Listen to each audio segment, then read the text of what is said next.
கோவை மாநகர காவல் ஆணையர் அலுவலகத்தில் ஒரே குடும்பத்தைச் சேர்ந்த 30க்கும் மேற்பட்ட வாரிசுதாரர்கள் தங்களுக்கு சொந்தமான பூர்வீக சொத்து தொடர்பாக புகார் அளித்துள்ளனர். அவர்களின் கூற்றுப்படி கோவை மாவட்டம் சிங்காநல்லூர் சட்டமன்ற உறுப்பினர், அவரது உறவினர் மற்றும் ஒரு தனியார் நபர் ஆகியோர் இணைந்து இந்த மோசடியை செய்துள்ளதாக குற்றம் சாட்டியுள்ளனர். புகார் மனுவில் நீதிமன்றத்தில் இந்த விவகாரம் தொடர்பான வழக்கு நிலுவையில் இருந்த போதிலும் குறிப்பிட்ட நபர்கள் தொடர்ந்து சொத்துக்களை விற்பனை செய்து வருவதாகவும் தெரிவித்துள்ளனர். மேலும் இந்த விவகாரத்தை மாநில அரசின் கவனத்திற்கு கொண்டு செல்லும் வகையில் அடையாள உண்ணாவிரத போராட்டம் நடத்த திட்டமிட்டுள்ளதாகவும் அதற்கு அனுமதி வழங்க வேண்டும் என்றும் கோரியுள்ளனர். கடந்த 10 ஆண்டுகளுக்கு முன்பு காளிகோனாரின் வாரிசுதாரர்களுக்கு சொந்தமான பல கோடி மதிப்பிலான நிலத்தை உயிருடன் இல்லாதவர்களை உயிருடன் இருப்பதாக காண்பித்து மோசடி செய்து அபகரித்துள்ளதாக குற்றம் சாட்டியுள்ளனர். இது தொடர்பான வழக்கு மாவட்ட உரிமையியல் நீதிமன்றத்தில் நிலுவையில் இருப்பதாகவும் தெரிவித்துள்ளனர். தற்போது ஸ்ரீ சக்தி கார்டன் என்ற பெயரில் பொதுமக்களை ஏமாற்றி வீட்டு மனைகளை விற்பனை செய்து வருவதாகவும் இதனை தடுத்து நிறுத்த வேண்டும் என்றும் கோரியுள்ளனர்.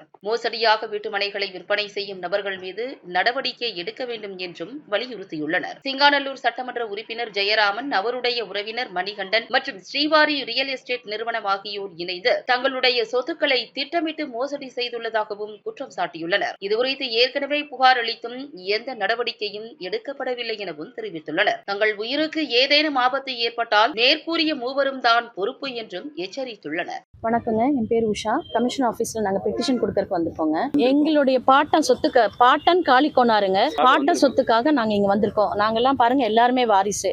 என்னென்ன 32 இடத்துல நாங்கள் பெட்டிஷன் கொடுத்தோம். ஒருத்தருமே ஒரு இடத்துல இருந்து கூட செவி சாய்க்கவே இல்லை.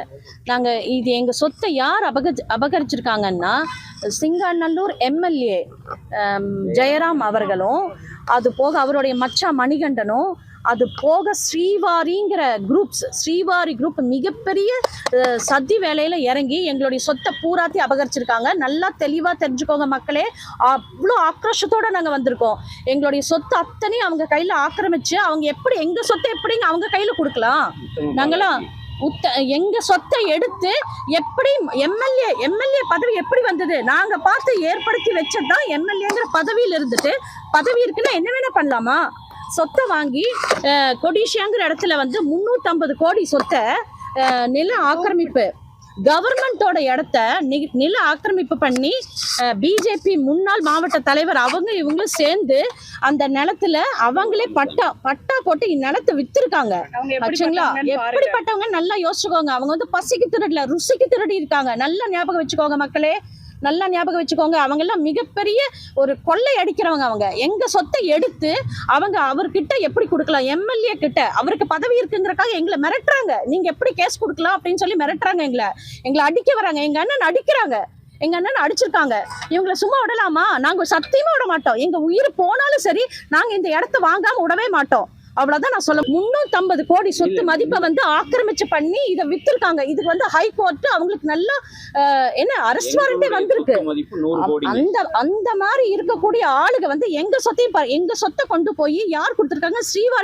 ஸ்ரீவாரி குரூப்ஸ் எடுத்து அவங்க கிட்ட கொடுத்து இதை வந்து விற்கிறக்கு ஏற்பாடு பண்ணிருக்காங்க. 3 பேர் பொறுப்பு. யாரு? ஸ்ரீவாரி, மணிகண்டன், அப்புறம் எம்எல்ஏ, இவங்க 3 பேரும் நிச்சயமா பொறுப்பு. அவ்வளவுதான் சொல்ல முடியும். துறை எதுவுமே செவி சாய்க்கவே மாட்டேங்குது. காவல்துறை எங்களை மிரட்டுறாங்க. அதிகாரம் படைச்சவங்க நிக்கிறாங்க. நாங்க அவங்க கிட்ட மோத முடியுங்களா? நாங்க என்ன கோர்ட்ல தீர்ப்பா கேட்டோம்? இடைக்கால தீர்ப்பு வர வரைக்கும் இந்த நிலங்களை விற்காம பாத்துக்கங்கன்னு சொல்றோம். அவங்க சேலஞ்ச் பண்றாங்க, உங்க கேஸை டிஸ்மிஸ் பண்ணி காட்டுறோன்னு. உங்க கேஸ் டிஸ்மிஸ் ஆகிறக்குள்ள உங்க நிலத்தை எல்லாத்தையும் நாங்க சைட் போட்டு வித்துருவோம்னு சொல்றாங்க. பாருங்க, எவ்வளவு பெட்டிஷன் பாருங்க, எத்தனை பேருக்கு அனுப்பிச்சிருக்கோம். யாருமே எங்களை திரும்பி கூடி பார்க்கல, கண்டுக்கவே இல்லை. 10 நாளைக்கு முன்னாடி கூட ஒரு சைட் விற்பனை ஆகிருக்கு. நாங்கள் வந்து எங்களை கண்டுக்காதனால உண்ணாவிரதம் இருக்கிறதுக்கு பர்மிஷன் கேட்கறதுக்காக வந்திருக்கோம். மாவட்ட நிர்வாகத்தை கண்டனம் செஞ்சும் மாநில நிர்வாகத்துக்கு இந்த விஷயத்தை வந்து கவனத்தில் கொண்டு செல்லவும் நாங்கள் உண்ணாவிரதம் இருக்க போகிறோம். உண்ணாவிரதம் இருக்கிறதுக்காக எங்களுக்கு பர்மிஷன் கொடுத்தாகணும். இது வந்து இந்த மண் வந்து மக்கள் வாழ்றக்கா இல்லை வந்து இந்த மண்ணை சூறையாடுறவங்களுக்கா? நீங்களே சொல்லுங்க. 58 பேர், 4 பெரியவங்க, 4 தாத்தாக்களுடைய வாரிசுகள் இருக்கோம் நாங்கள். என் பேர் ராஜேஸ்வரிங்க. உயிரோடு இருக்கிறவங்க அவளை வச்சு இறந்தவங்களோடதெல்லாம் உயிரோடு இருக்காங்கன்னு பட்டா பண்ணி வச்சுருக்காங்க. நாங்கள் போய் கேட்டால் எங்களை மிரட்டுறாங்க. எங்களுடைய வாரிசுகளில் என்ன ஆகுறது? அவங்க மூதாதையர் எதுக்காக சேர்த்து வச்சுட்டு போனாங்க? நாங்கள்லாம் அனுபவிக்கணுங்கிறது தானே. இவர் ஊர் விட்டு ஊர் வந்து எங்களை ரொம்ப மிரட்டுறாரு. எங்கள் பசங்களையெல்லாம் அடிக்கிறாங்க. இதெல்லாம் கேட்கறதுக்கு தானே கோர்ட்டு இருக்கு, போலீஸ்காரர் இருக்காங்க, அவங்க வந்து எங்களுக்கு நல்ல தீர்ப்பு கொடுக்கணும். போலீஸு கோர்ட்டும் எதுக்காக இருக்கு? மக்களை காப்பாற்றுறதுக்கு தான் இருக்குது. அந்த மக்களே இன்னைக்கு பயந்து எல்லாம் ஒடுங்கி உட்காந்துட்டு இருக்கோம். அந்த மக்களுக்கு தீர்வு நல்ல தீர்வாக கொடுக்கணும். கோர்ட்டு வந்து ஒரு கோவில், அந்த கோவிலே எங்களுக்கு தெய்வமா நிக்கலைன்னா நாங்கள் எங்கே போய் சொல்றது? யார்கிட்ட போய் சொல்ல முடியும்? இதுக்கு ஒரு நல்ல தீர்வு கொடுக்கணும்னா எங்களுக்கு அரசாங்கம் ஒத்துழைக்கணும். 15-20 வருஷமா இருக்கு. அது கைமாத்தி ஒவ்வொருத்தரா எங்களை மிரட்டி வச்சிருக்காங்க. எங்க பசங்களும் அந்த காலத்து இதெல்லாம் சேகரித்து அப்புறம் தானே அவங்க எல்லாம் வர. கிருஷ்ணவேணி கேஸ் வந்து நீதிமன்றத்துல இன்னும் தீர்ப்பு வந்து நிலுவையில இருக்கும் போதே இவ்வளவு அராஜகம் நடந்துட்டு இருக்கு. அதுதான், அதாவது இது வந்து சட்டம் வந்து இதை எடுத்து எங்களுக்கு வந்து நியாயமான ஒரு தீர்ப்பு, அதாவது நிலுவையில இருக்கும் போது இந்த மாதிரி பண்ணலாமா? அப்போ இதெல்லாம் இவ்வளவு நாள் இதெல்லாம் பார்த்துட்டு இருக்காங்களா போலீஸ்காரங்க? இதெல்லாம் வந்து பார்த்துட்டு இருக்காங்களா? போன வாரம் கூட வித்திருக்கிறாங்க. அது எப்படி நிலுவையில இருக்கும் போது எப்படி இடத்துல வந்து விக்கிறாங்க? தீர்ப்பு வரக்குள்ளார இடைக்கால தடை உத்தரவு நிலுவையில இருக்கு இந்த கேஸ். லலிதா.